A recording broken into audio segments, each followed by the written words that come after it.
Bom, gente, vou começar me apresentando. O meu nome é Ana Rosa Tesa, eu sou diretora da Velola, eu sou uma mulher de 54 anos, com ascendência árabe, então eu sou nariguda, tenho os olhos fundos e grandes, tenho o cabelo tá preso num coque alto, é um cabelo castanho, estou vestindo uma camiseta e a minha pele é parda, eu sou morena, um pouco esverdeada, como todas as pessoas árabes são no geral, temos um tom de pele assim. Eu estou sentada num lugar que é o meu escritório, que um dia foi o quarto das minhas duas filhas, que agora já moram em outros lugares.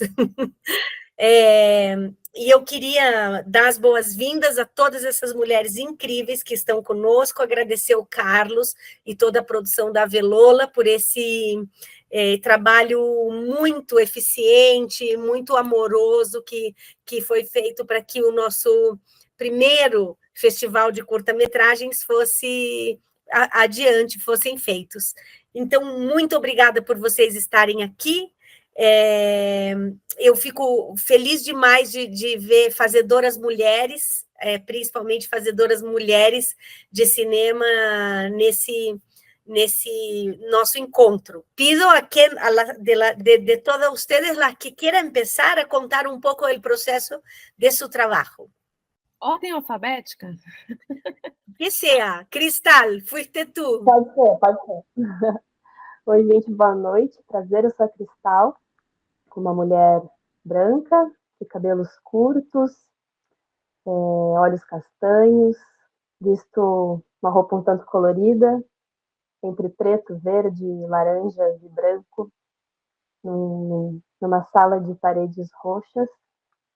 E venho contar aqui um pouquinho do meu curta-metragem Mórula, que é a minha primeira experiência com audiovisual. Sou atriz de Porto Alegre e Mórula nasce durante a pandemia, nesse momento, né, de uma necessidade que muitos de nós tivemos de entrar para o mundo do audiovisual. E nesse momento eu era estudante de teatro em Pelotas, no interior do Rio Grande do Sul, e voltei a morar no interior de Porto Alegre. Fazia parte de um coletivo chamado Coletivo 68 de Pelotas, e nas funções pandêmicas, editais e tal, entre alguns editais que a gente vinha passando, a gente estava com alguns projetos com algumas mulheres do Coletivo 68 e já desenvolvendo alguns projetos com principalmente poesias escritas por mulheres. E num dado momento, num tal edital que a gente tinha passado, a gente estava se reunindo, era eu e mais duas meninas, e uma delas disse: Gurias, eu estou sentindo que a gente podia entrar por um outro viés, a gente está passando por um momento muito delicado, né, de pandemia, e eu tenho escrito muito. Quem sabe cada uma de nós escreve um expurgo do que vem acontecendo. E naquele momento eu não tive dúvida do que eu ia escrever, por ter voltado a morar justamente no espaço onde eu morava, quando eu sofri um aborto, há 4 anos que antecediam, né, esse momento. E foi minha primeira experiência de escrita, minha primeira experiência com audiovisual. Então, Mórula foi realmente um momento assim de muitos começos.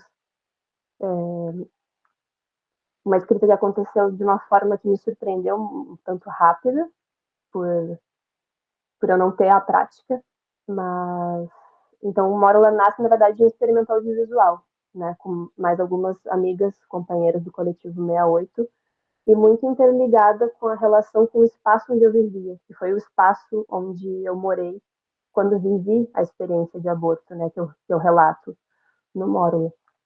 E não só a escrita, mas principalmente a ideia das imagens, que o Mórula, eu sempre quis trazer essa proposta, trabalhando com um tema que é muito delicado, muito visceral e que, né, passou pelo meu corpo. Então, eu tinha uma preocupação muito grande de como trazer essas imagens, que no início a gente tinha uma proposta de se aproximar de uma video performance, de como trazer essas imagens com algo que não fosse óbvio e que também pudesse ser algo poético. Então, a relação com o espaço em que eu morava, que era um sítio, uma comunidade no campo, foi teve uma relação muito forte, porque nesse período eu costumava, nesse momento de pandemia, que era, sei lá, era julho de 2020, muito ainda no começo da pandemia, eu costumava de manhã cedo sair para caminhar pelo jardim, era um espaço relativamente grande. E durante as caminhadas eu tinha já que andar com um bloquinho, porque o texto vinha. E com as imagens aconteceu muito parecido, assim, uma relação muito íntima com a vivência do espaço. Assim. Era um momento que eu me lembro que a gente tinha uma árvore que era a pata de vaca, com as flores brancas, muito florida, e uma amiga que morava comigo na comunidade, ela é tecelã, trabalha com bordados, e um dia de muito sol, eu me lembro que ela estava sentada na grama, tecendo, e eu olhei para a caixinha de metal dela com as agulhas e disse, tá aí. Porque eu olhei para a pata de vaca, olhei para ela, e assim começaram a brotar as ideias das imagens do módulo. E aconteceu, simplesmente aconteceu.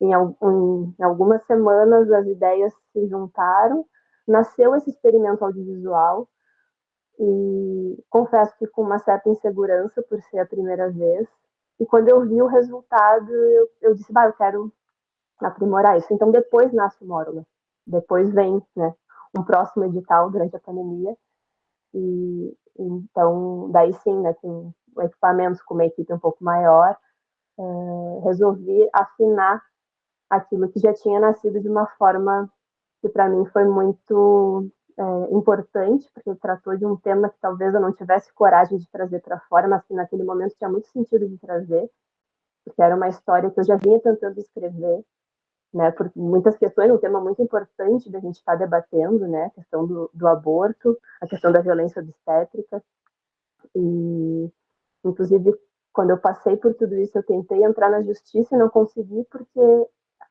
o que o meu advogado me disse é que eu preciso escrever uma carta para o hospital e a partir da carta a gente entra na justiça. E essa carta nunca eu consegui ser terminada. Quando chegava num ponto da história, eu não conseguia continuar escrevendo. Então, Mórola foi também um momento de limpeza interna muito grande, né? Essa beleza, né, da arte, como ela pode estar trazendo um tema profundo e que vai gerar debates, vai gerar momentos como esse, que a gente pode estar trazendo temas tão relevantes a serem debatidos e, ao mesmo tempo, pessoalidades também que vão se somando, né? Muitas amigas, muitas pessoas até desconhecidas entrando em contato, precisando falar sobre, né? Então, Mórula foi o desaguar de uma escrita que estava há alguns anos já sem conseguir andar. Enfim, não pude entrar na justiça, mas pude talvez fazer algo que gerasse outras respostas, né? De alguma forma ela se fez, de alguma forma isso foi dito, de alguma forma isso também pôde ajudar algumas mulheres a trazerem também sua história, a ter coragem de, não sei, ligar, que seja até para mim ou para pessoas próximas para falar sobre o tema. Então tem sido um processo muito bonito. Marola foi lançada em 2021 e desde então até hoje vem reverberando e vem trazendo contatos muito bonitos, artísticos, mas também de vínculos muito íntimos que têm se criado a partir dele. Agora, se é por ordem Muriel Alves, se é por ordem alfabética. Safeito é a primeira, pelo menos. É isso. Eu quero, bem, me apresentar. Eu sou a Muriel Alves, eu sou uma mulher branca, tenho olhos e cabelos castanhos, os meus cabelos são longos. Eu fico tendo a copiar a sua descrição, Ana, porque eu acho que eu também tenho uma cara meio árabe, né? Assim, tenho um nariz grande, tenho um olhão, um bocão, mas não sei se eu tenho ascendência árabe, na verdade, é só uma característica. Eu tô com uma blusa lilás e estou aqui no meu espaço de trabalho, na minha casa, que é onde eu passo a maior parte do tempo. Aqui no fundo tem uma estante vermelha com livros, e é aqui meu espaço de trabalho. Eu estou falando do Rio de Janeiro, que é onde eu moro. Nasci e moro aqui. Eu queria agradecer demais a curadoria pela seleção. É um O nome do meu curta é Nicinha Não Vem. É um filme que aqui no Brasil, às vezes, as pessoas consideram como um filme ensaio, ou um filme experimental, ou um filme híbrido. E eu gosto, me interessa muito essa mistura e borrar um pouco as fronteiras entre o que as pessoas esperam de uma obra documental ou ficcional.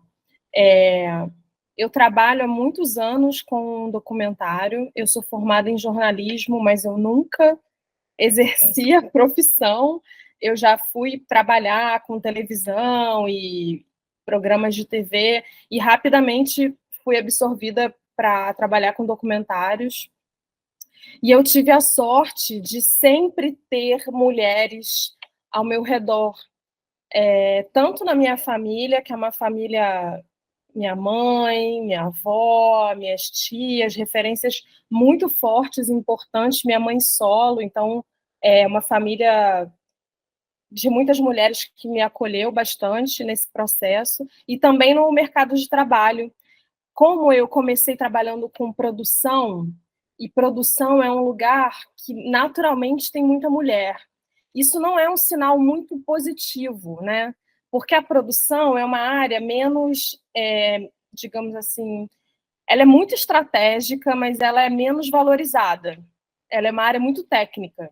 Então, ela é uma área lotada de mulheres, é a porta de entrada, digamos assim, para as mulheres. E os cargos, que são cargos mais valorizados, os cargos de direção, direção de fotografia, direção de arte, eles são quase sempre, né, liderados por homens. Claro que isso está mudando. Mas o fato de eu ter tido essas referências, tanto na produção quanto no documentário, que também é uma área muito liderada por mulheres, foi muito bom. Assim, foi uma escola, e uma escola de ter referência, de acreditar, de olhar para essas mulheres que, num primeiro momento, eram minhas chefes, diretoras, depois se tornaram amigas, mentoras, rede de apoio. Foi fundamental, assim. Então, a maior parte dos trabalhos que eu desenvolvi na minha carreira profissional tiveram mulheres envolvidas, e os temas acabam também refletindo isso. Mas eu trabalho há muitos anos para outras pessoas, assim. Eu demorei muito tempo para começar uma carreira independente.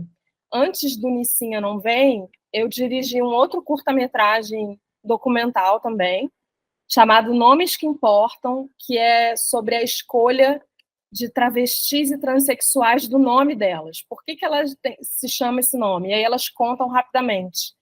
É um filme bem simples, mas eu comecei a testar há pouco tempo essa autoralidade.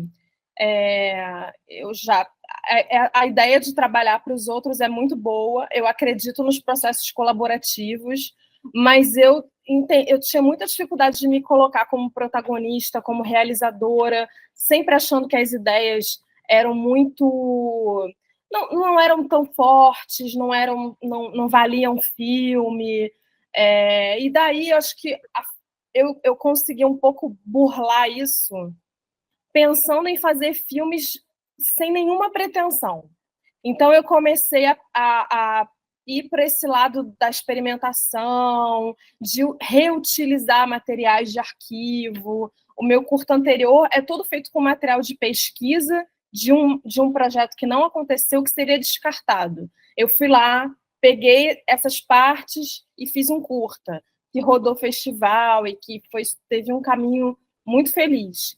Nicinha Não Vem, eu estava dirigindo uma série de literatura para um canal de televisão, quando eu li um texto da Lia Vieira, que é uma escritora daqui do Rio de Janeiro, que é o conto Por que Nicinha Não Veio, que é exatamente o áudio do filme. Eu fui muito arrebatada por esse conto da Lia e comecei a ter um desejo de de transformar esse conto em filme. Só que eu sabia que eu não tinha dinheiro, eu tinha poucas possibilidades. Daí eu revisitei um material que eu tinha também dirigido um documentário para uma outra diretora em Recife. Eu fui lá nessas imagens que o filme já tem 10 anos, já tinha filmado há 10 anos, fui lá, peguei as imagens, transformei em frames, em fotos, e contei uma história a partir daquelas imagens antigas em filme, né? Ressignifiquei aquele arquivo.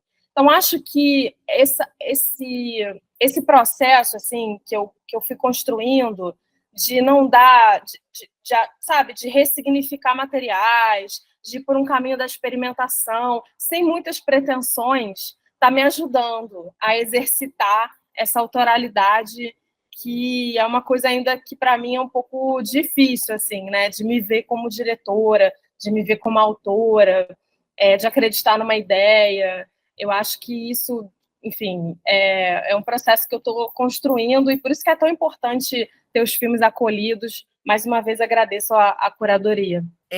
O que eu posso falar, assim, Muriel? O teu filme é lindo, e eu fico muito emocionada, porque eu sou uma pessoa mais velha, e eu fico muito triste quando eu vejo alguém de uma geração tão mais nova passando pelas mesmas dificuldades que eu passei, ao imaginar que eu não pudesse protagonizar a arte, e ao ter que me debater e lutar com essa sensação de insuficiência, que é uma sensação plantada na nossa cabeça desde o momento em que a gente nasce, e a gente nasce sem um órgão que é considerado o órgão da inteligência, que é o pau, o pinto.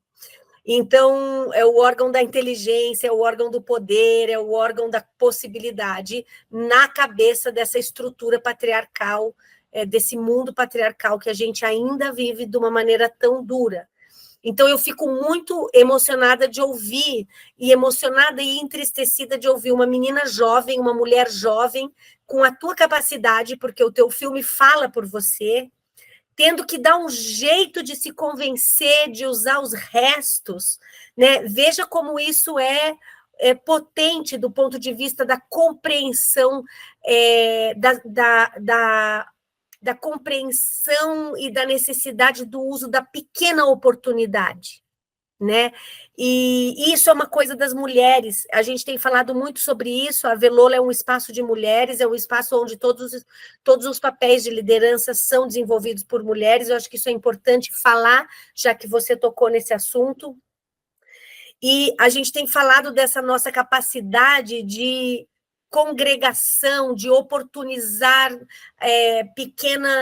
usar como oportunidade pequenos restos, pequenos espaços, frestas, brechas, que a gente vai lá, entra e alarga, e amplia, e dá voz. E isso não é uma característica congênita, isso é uma característica cultural. Dentro da nossa cultura de mulheres, a gente só pôde agir assim, nas bordas. A gente, ao longo da história, precisou agir nas bordas, nos entres, nas frestas. E se você me conta que foi assim que você criou o teu filme, ele ainda me dá muito mais gosto por ter selecionado, porque é belíssimo, é lindo, é profundo, é necessário, é politicamente forte, e ele não tem, na minha... eu não consigo imaginar que ele está entre uma linguagem, eu acho que ele é uma linguagem muito potente, ele traz uma linguagem autoral, uma forma, e é muito difícil construir esse lugar que você construiu de um jeito tão preciso, assim, muito lindo, eu fico muito feliz. E só para falar das nossas aparências, os árabes dominaram a Península Ibérica por 800 anos, então provavelmente a gente é tudo meio árabe, em algum lugar. É tudo meio mouro. Todo mundo meio mouro. A gente, salvo raríssimas exceções, alguém escapou. Obrigada, Ana, pelas palavras acolhedoras. Eu só contei isso porque eu me senti realmente muito à vontade aqui entre mulheres e com uma plateia acolhedora. E é importante também, a partir do momento que eu realizei, eu entendi que era isso, eu falar para as pessoas, acho que é parte do processo também, né? Então, vamos lá, Verônica e Muriel, acho que vocês podem dividir a fala, se quiserem, ou se combinarem, se uma fala primeiro, outra depois, fiquem à vontade, o que for melhor para vocês. Bem-vindas. Muchas Hola. gracias. Gracias. Vero, ¿querés empezar vos? Sí. Presentándote. Sí, claro. Mi nombre es Verónica Albornoz, soy morena marrón. También soy como latina caribeña, soy de Venezuela, estoy en México ahorita, y mis ojos son marrones, mi cabello es muy corto, y tengo 2 piercings en la nariz, muchos tatuajes, y tengo ropa gris. Y bueno, soy una de las directoras y guionistas y productoras de Ahogar el Nombre.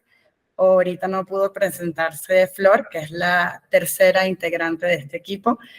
Y nada, esto fue un trabajo hecho por colegas que se convirtieron más adelante en amigas muy cercanas. Y lo hicimos con mucho cariño en el medio de la pandemia. Todas teníamos muchas ganas, estábamos ávidas de crear y hacer cosas audiovisuales que significaran algo para nosotras más allá de lo que estábamos haciendo con la universidad. Y lo logramos, nos tomó un montón de tiempo, casi 3 años después estamos acá, pero fue una experiencia maravillosa, aprendimos, bueno, yo aprendí un montón, estoy segura que las chicas también. Fue genial trabajar con una persona como Muriel y Flor, porque son muy talentosas en todos los aspectos en los que trabajamos en todo, o sea, todas metimos mano en todo, pero en especial ver a Muriel trabajando con el arte, siendo la cara, la imagen del corto y llevando a cabo esa gran actuación que llevó y sin diálogos, ¿no? Pero maravillosa de todas formas. Para mí fue especial porque pude estar ahí presente y ver a una persona dirigiendo tras cámaras, haciendo arte, pensando en fotografía, en imagen, en luz y a la vez entregándolo todo frente a la cámara. Así que es lindo trabajar con gente así.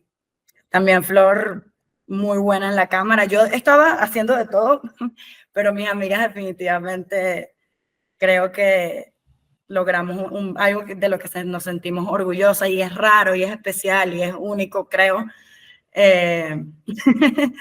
Y nos costó un poco llegar a un guión que tuviera coherencia para nosotras, por más experimental que fuera. Y creo que lo hemos logrado y hemos llegado bastante lejos, más de lo que jamás nos hubiéramos imaginado, o bueno, otra vez hablando por mí, pero creo que también hablo por las demás chicas. Y ya, Muriel, no sé si quieres agregar algo. Bueno, me presento, soy Muriel Sago, tengo 27 años, tengo tez blanca, piel así caucásica, pelo entre rubio y colorado. Tengo puesta una remera negra, mis cabellos son muy largos, acá en la cámara no se aprecia, pero bueno, son extensos y me caracterizan ahí como la peculiaridad física y más protagonista, diría. Atrás mío, bueno, hay una pared blanca y tengo un cuadro de una mariposa hecha con un rompecabezas de 1000 piezas que me acompaña en todas las videollamadas. Bueno, como contaba Vero, el proyecto nace en pandemia. En 2020, en pleno encierro, nosotras somos 3 directoras. En ese momento yo me conocía con Vero y con Flor porque fuimos a la escuela juntas. Flor es realizadora audiovisual. Las 3 pertenecíamos a instituciones educativas distintas. Vero en Buenos Aires, Flor y yo a 2 distintas también. Yo vengo de las artes escénicas. Me formé en actuación, soy licenciada en actuación. Y fui incursionando en el ámbito audiovisual más por pasión y por también querer conseguir cosas que tal vez como actriz no llegaba a ver concretadas. Entonces, como empecé a incursionar ahí en el detrás de cámara y a darle forma a proyectos que me interesaran también desde el lado de la actuación. Y llega el 2020, plena pandemia, de repente nos quedamos todos sin trabajo.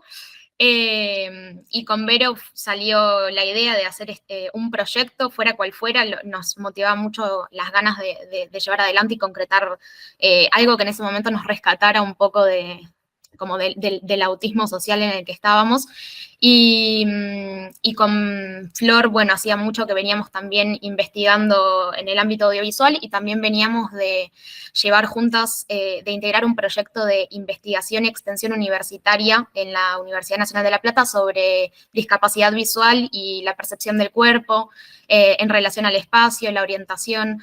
Así que un poco combinando, por un lado, ese deseo y por otro, el recorrido que teníamos como grupo en torno al mundo de la discapacidad visual y a la corporalidad y a la relación del cuerpo y el espacio, un poco fue surgiendo este guión junto con Vero, que para mí tiene como toda la sintomatología de esa época, ¿no? Por un lado, hay un cuerpo solo en este espacio medio material, medio onírico, ¿no? Que es esta pileta, un poco también condicionado por las circunstancias del momento, porque era en plena pandemia, se filmó como se pudo con las herramientas y los recursos que teníamos, entonces por una cuestión de salubridad teníamos que tener el menor contacto entre nosotras posible, por eso también hay solo un personaje que lo hacía viable al proyecto y también que fuera al aire libre para no invadir de alguna forma los distintos hogares de cada una de nosotras, por nuestras familias y demás.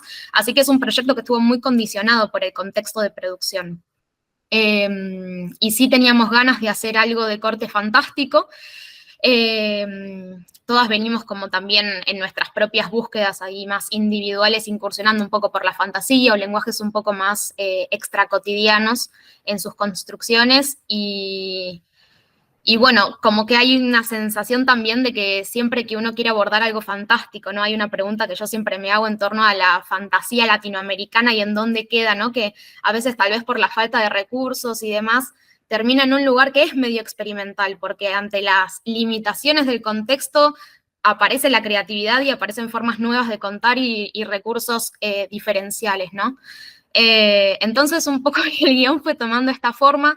Nos interesaba hablar con Vero de alguna cuestión más honda, más psicológica, y tomamos el concepto del autoboicot, ¿no? De cómo una se automanipula y a veces es tan complicado llegar a concretar algunas cosas cuando una es su propia enemiga. Así que un poco lo que subyace en este guión, que no tiene texto, pero que está cargado de simbolismos, es un poco ese objetivo, ¿no? De esa especie de retrato, de una siendo su propia enemiga y en este mecanismo, ¿no? En este espacio que parece que, bueno, que planteamos como una especie de inconsciente que la va subyugando constantemente y esta agua que no para de aumentar el nivel y que cada vez es mayor asfixia, ¿no?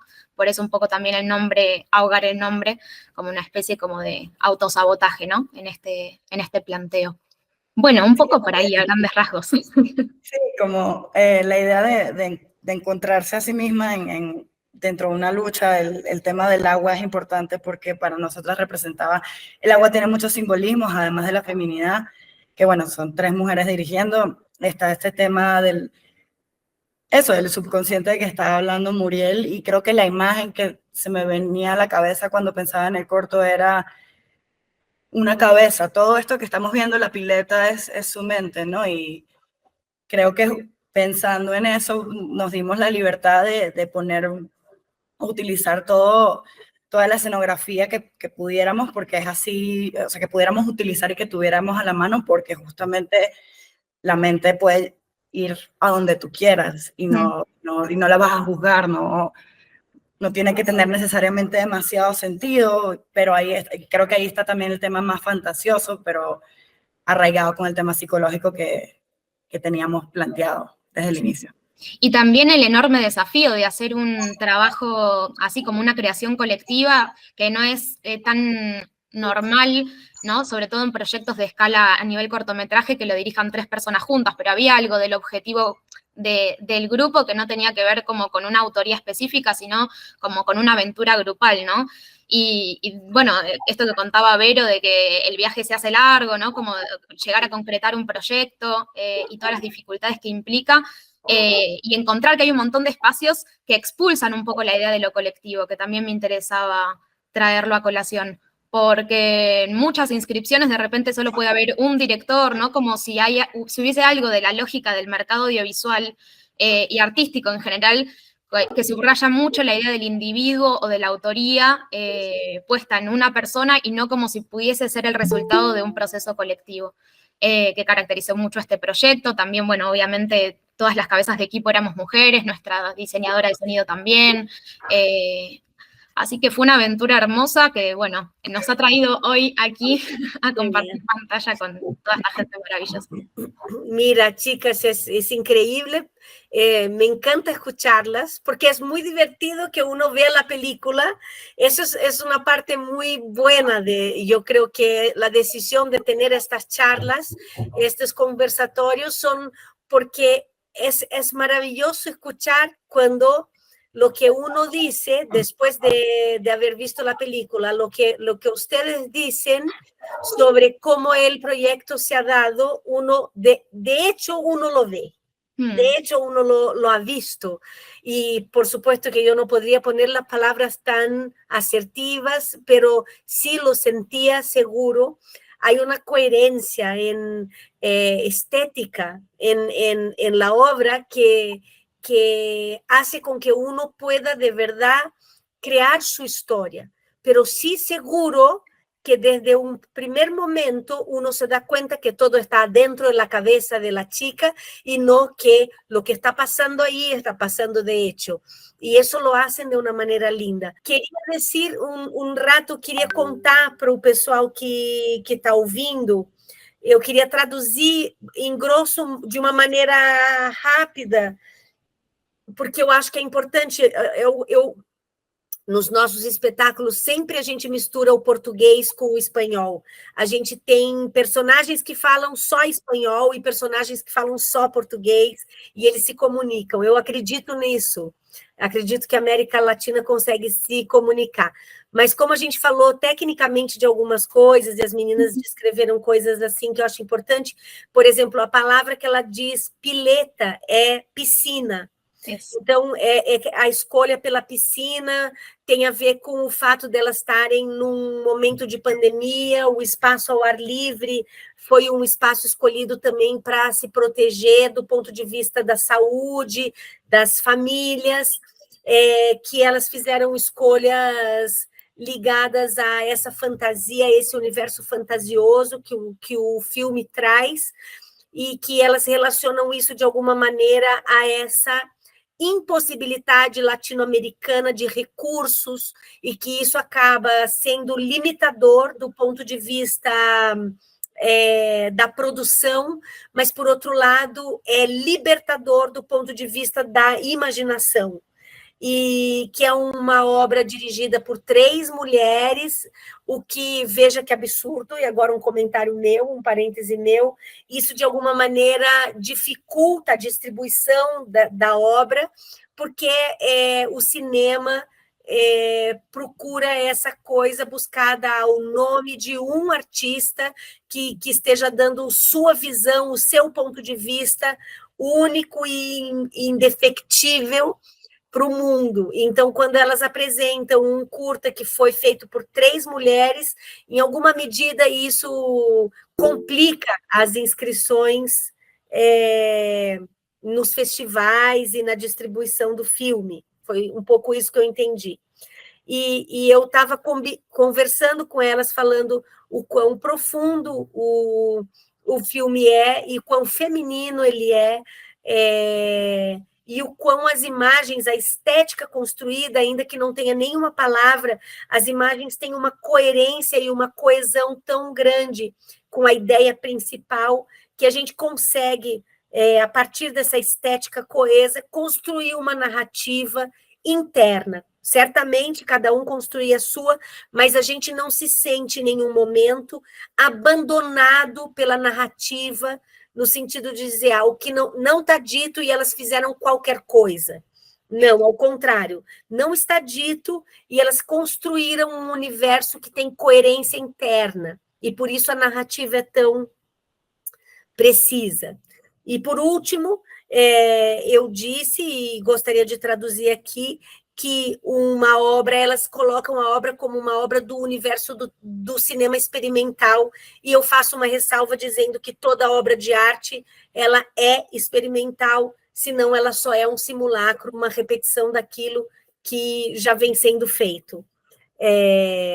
O que não quer dizer que a gente possa usar do repertório desenvolvido por todos os outros grandes artistas que passaram pela história das artes, seja ela qual for.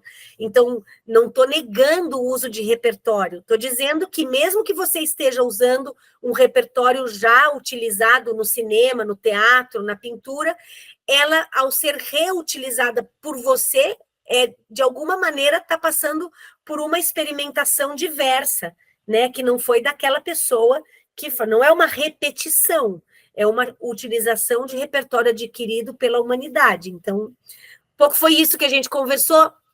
Lo siento hacerlo en portugués ahora, pero yo creo que eso ayuda a que las personas todas puedan después conversar e seguir. Bom, para me descrever, meu nome é João Miguel, mas me chamam de Jomi. Eu sou um homem branco, lido como branco, mas lido como brasileiro, na verdade. Eu tenho cabelos pretos, estou de óculos, tenho tatuagens, estou aqui com os alunos queridos, aqui no fundo. E queria parabenizar as realizadoras. Eu tive a oportunidade, né, o prazer de ver os trabalhos hoje à tarde. E me surpreendeu muito, principalmente sabendo as condições que algumas tiveram, né, diante da pandemia. E queria fazer uma pergunta para a Muriel Alves, em relação à montagem do seu trabalho ali, me falha a memória agora o nome, da Nissinha, né?